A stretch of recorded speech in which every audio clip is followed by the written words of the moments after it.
Nagbabalik po ang reaksyon at kasama pa rin po natin ang presidential son na si Sebastian Baste Duterte. How does it feel na syempre ngayon presidential son ka, yung mga relasyon mong pribado well, inuulirat ng publiko? Wala rin naman akong magagawa. Ito na yung buhay ko. Pwede ka bang tanungin tungkol doon? Halimbawa, marami nagtataka na nagkaroon ka ng relasyon kay Ellen Adarna habang meron ka namang kinakasama, no?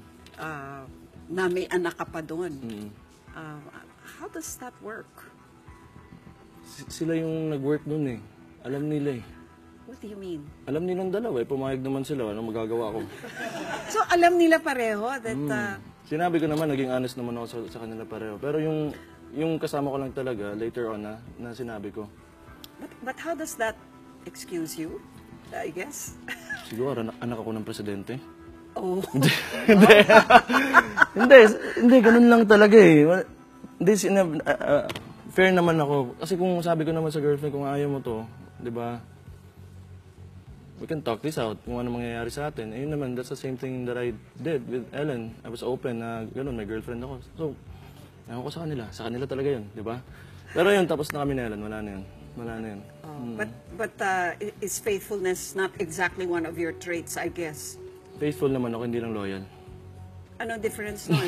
May faith pa rin naman ako na someday, na magkakatuloyan ko sa pag may kasama akong babae.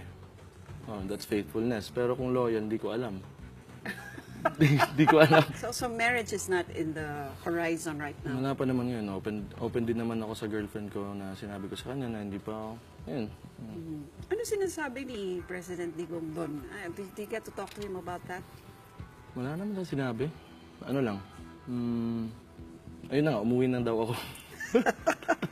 How does it feel to be part of a blended family? Yun ang tawag nila ngayon, no? Kasi ano yan in the Philippines, yung blended family, hindi pa kasing, sabihin na natin, no, normal as it is in the United States, halimbawa. Normal na sa akin. Siguro hindi dito sa Pilipinas, pero sa pamilya namin, normal na. Normal na eh. Naging normal na lang. You just have to accept things and move on. Let's talk about your career, no? Right now, of course, you're entering showbiz. Do you see this as a long-term career for you, or? Hindi. Pasalamat nga lang talaga ako naging presidente yung tatay ko, di ba? What do you mean? Di ba, nanalo yung tatay, bigla akong gumapon. Alam mo yun? Gusto ko lang talaga kasi binigyan din naman ako ng prod ng full creative control. Kaya talaga tinanggap ko to. Tsaka, kasi maraming nagpapa-selfie, tapos masyado na akong kilala, tapos hindi ako kumikita. Tsaka naisip ko, tanggapin ko na to para makita naman ako. The long term, do you think that you're going to take on another career? Pag nakapag-ipon ako dito, baka business lang. Ano pa ang mga pagbabago sa buhay mo na idinulot ng pagiging pangulo ng tatay mo? Wala naman talagang nagbago. Yung bago lang kasi, napapansin ako. Yun, napapansin ako ng mga tao. Pero it's the same me, way before. Ganito na talaga ako kaya parang hindi sila sanay na ganito, di ba? Ang daming tattoo niyan, adik yan. Pwede bang for the record, nabasa ko nga na tattoo-filled ka, no? Pati sa, I mean, you have had pictures of yourself without, shirtless, no? What's with the tattoos? Is that ano ba yan, expression mo ba ng rebelliousness yan, or? Siguro, parang ganun din. Kasi dati sa Davao, sinichismis na rin akong adik daw. Bakit, di ba? Parang, yan pala gusto niya. Sige, papatato ko marami para sasabihin niya, para matapos na, di ba? So, natapos ba? Hindi. Naging national. Hindi ka na mabother na yung reputation mo ay kinakabit sa reputation ng tatay mo or ginagamit na panira sa tatay mo? Okay lang naman. Ganun talaga eh. Tanggap ko na talaga yung eksena na ganito. Pero alam mo, dahil nga rin sa mga nangyayari ngayon, hindi lang dito sa Pilipinas, kundi globally, no? Parang laging sinasabi yung word na truth. At sabi nga nila, nalulubog na yung katotohanan. Kunyari na nanonood ka ng TV, nababasa ka ng diary, nababasa mo lahat ng mga inaakusa sa tatay mo, or paano mo naihahayag ang katotohanan? And does it bother you that people will not believe if they choose not to believe? No, it doesn't bother me because truth, ito paniniwala ko, truth is relative. Kung ano yung gusto mong paniwalaan, Yun yung paniniwalaan mo talaga. Pag yung truth mo is, yun yung truth mo. Yun na yun. Hindi mo mababago yan. Well, the good thing about truth, it's gonna prevail at the end of the day. Tingnan natin kung ano yung katotohanan na lalabas after ng term niya. So let's just wait for that. Let's just be patient. How do you prevent yourself from holding grudges toward people who throw mud at your I'm not father holding. or Talagang yourself? may grudges ako. Pero kontrolado ko lang naman kasi talaga. Natural yun eh. Natural na reaction yun ng tao na pag may sinabing masama sa'yo, you would feel bad. Ganun talaga yun eh. Pero kinokontrol ko. Kasi unang-una ayoko ng conflict, ayoko ng gulo sa buhay ko. Kaya ina-absorb ko na lang, tas pag nag-surf ako, ayan, bibitawan ko na yan. Bahala na kayo. So are you enjoying your life as a presidential son? Is it fun? Parehas lang talaga. Enjoy naman ako dati, ngayon enjoy pa rin ako.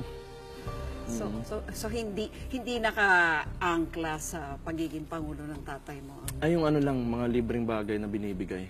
Ano 'yon? Pagkain, di ba? Pag papasok ang restaurant, minsan lilibreng ka. Sarap nun. Seryoso. Ang sarap talaga kumain, iinom ka libre. Ang sarap uminom na libre talaga. Yun lang. Oh, yun lang. Nanood ka ba ng Miss Universe? Oo, nilibre din ako nung after party. Oo, tama. Yun din, di ba? Your father's health. Can we talk about that? Marami nag-aalala na alam mo na, nagpe-fentanyl yung tatay mo. Well, sabi nila, pagka ma-overdose ka ron, medyo ano mo yun, it can be fatal. Mukha namang yun, lakas nun eh. Nagta-treadmill nga alas 3 ng umaga. Di pa natutulog, magte-treadmill ka? Kaya nga, pagka late ako umuwi ng bahay, hinihintay ko na makapasok siya kasi pag naamoy ako, naamoy alak, papagalitan ako. Hindi ka naniniwalang in bad health yung tatay mo. Kahit na inamin na niya na meron siyang Berger's disease. Siguro sa edad niya, 72 years old na ba yun? 71, di ba? Natural na may sakit ka talaga, di ba? Ay, nagsasalita pa. Nakikita niyo naman sa TV yan. So handa ka na dito sa politikang pinasok na tatay mo, yung presidential level. Ha? Wala ka nakitang pagbabago sa political implications sa'yo, sa buhay. Yung ano lang, PSG lang nadagdagan. Yun yung lang security talaga. ko, yeah. PSG lang, libreng pagkain para sa'yo. Otherwise, no drastic change. Ha? Wala. Yun kasi yung pinili ko talaga eh, na walang magbabago, di ba? Kasi matatapos din yung 5 years na yun, after nyan, babalik din ako sa ganito. So, I'd rather keep it that way na lang. What about living with him in the presidential mansion? Is that something that... Hindi, sa Davao ako umuwi. Dito, hindi? Na, twice pa lang ako nakapunta. Hindi pa ako nakakatulog dyan sa Malacanang. Ay, hindi pa? Hindi pa. Really, Wala kang balak? Parang ang boring dun eh. Sobra. So talagang the privileges of being a presidential son, hindi mo talaga masyadong nararanasan yung pagkakaiba. Ayoko naman i-treat ako na tao na ganun kasi. Ayoko yung talaga yung tao pag nakita ko na, ay anak ng presidente yan, maging magalang tayo, di ba? Ayoko ng ganun. Kung bastos ka din, magpakabastos ka na sa harap ko, di ba? Magpakatotoo ka. Yun, ganun lang talaga. Pero yung over-publicity, wala ka namang nararamdaman na ganyan. Does that bother you? Oo naman. Nababother talaga ako, at saka talaga, sa totoo lang, camera shy talaga ako. 5 years from now, anong nakikita mo para sa iyo at saka sa tatay mo at saka sa pamilya ninyo? Ay, hindi ko rin talaga alam, ma'am. Ako spontaneous lang ako eh. Well, there is Ewan ko sa kanila, ewan ko sa pamilya. Wala kasi ako sa politika. Ayoko talaga. Pero hindi mo masasabi, sabi mo nga. Oo naman kasi baka mamaya nalagay ko sa politika at sasabihin na hipokrito talaga tong tao na to. Di ba? Baste, meron ka ipopromote? Oh, yung adventure reality show namin na Lakbay Adventure Sino Show. mga co-host mo rito or ikaw lang ba? Si Marco, si Bogart the Explorer. Oh, yes. You should, I want people to see him, like it's really funny. Kailan mag-umpisa to? May 21, yung target namin na i-air yung show. Wow. Yan po, panoorin niyo yan. Sa Mayo, dito lang po yan sa TV5. Thank you for being so candid, Baste. I really appreciate it. Maraming salamat sa iyong panahon. And, well, have fun in the next 5 years in the limelight. Thank you.